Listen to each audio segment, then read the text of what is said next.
Wala kasi ganun eh. Bakit wala? Ba't wala sila manager? Dalawa lang kayo? Oh, so, masanay ka na sa mga ano ngayon ha? Mga tutos namin kasi. Hello, ayan, bakit sa inyo may kumakanta? Kasi ito para pili ko, mga kantatero tong mga to. Ang lalaki kasi kapag magaling, marunong kumanta or mahilig kumanta, ang tawag doon kantatero. Kantatero, ha? Huwag kayo reminded. Oh, pagka babae naman, kantatera. Ayan. Ilang taon naman yung pamangkin mo? Ilang taon na to si Kuya? 15. Oh, eh, di bawal mag-joke. Bawal mag-joke. 15. Oo. Madali naman kami kausap. Ay, kumakanta. Diyos ko. Go. Si Madam po kumakanta. Oh, Madam. And then, pero 15 naman kasi is parang feeling ko. At saka sa ano niya, medyo, ito po ay kapag Sunday kasi, yung mga iba dito pag may performer, comedy night. So, minsan di ba sa mga comedy bar, di ba sa mga comedy bar, minsan nakakarinig tayo ng mga salita. Dito lang natin napapakinggan sa bar. Oo.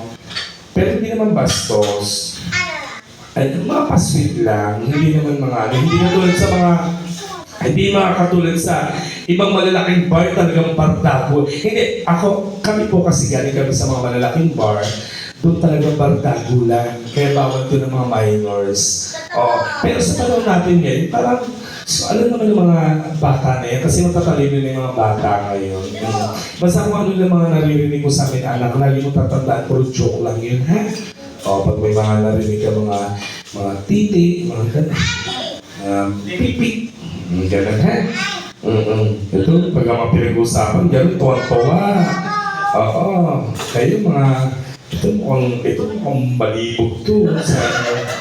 Sa inyong apat, ito mukhang malibog. Dapat pangalan nito, Mangkanor eh. Mangkanor. Diba? Alam mo dyan lumalaki yung tip namin eh.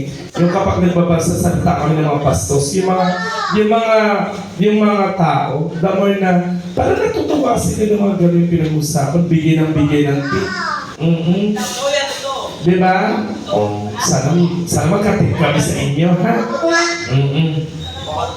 Ay, di kakanta ka, Madam. Tapos, since dalawang grupo pa lang naman, so magpapalitan kayo. Every table, 2 songs. Yes! Oo. Kaya hindi kami nakakapagdalawa kasi tignan mo, kapag nagdalawa kami magsalita, tignan mo nga. Hey! Oo, okay naman eh. Okay na. Oo, hindi nag-feedback. Oo.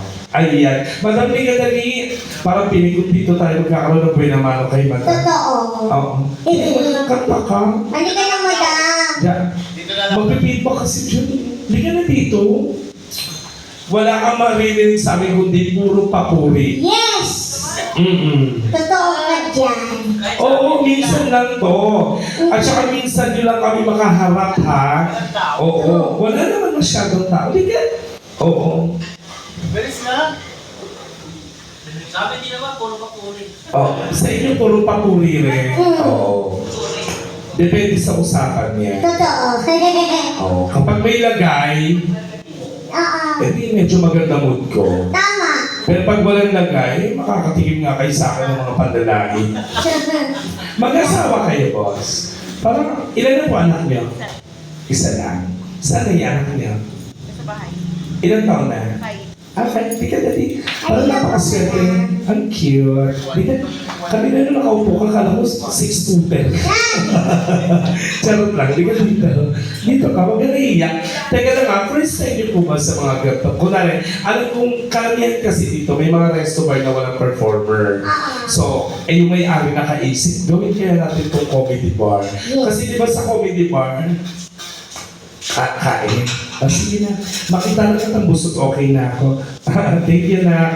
Hindi, di ba sa comedy bar kapag pumasok kayo, unang sarap may entrance, di ba? Babae kayo entrance, magbibigay kayo ng tip. Kapag nagbigay kayo ng tip na mga patatlo, 300, 200, lalaitin kayo ng mga perform. Hindi may ganun eh.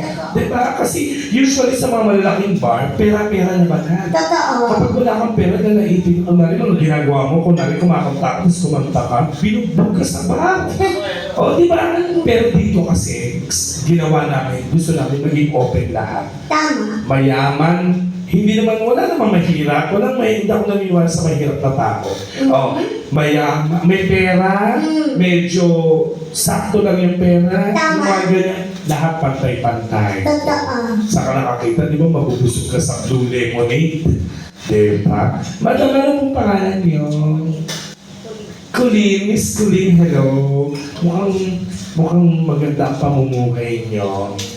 Oo, kasi mukhang responsable si Sir. Hello po, isa lang ang anak niyo. Malapit na po kayong mag-iinag. Pero ang cute mo, ang ganda mo. Anong trabaho mo? BPO. Sabi ko na nga mo, wala naman. BPO, alam mo ba yung BPO? ATM. BPO pala yun, sorry. BPO sa real estate. Call center. Hindi pass. Hindi ako magaling mag-English. Si Mr. naman po. Rio.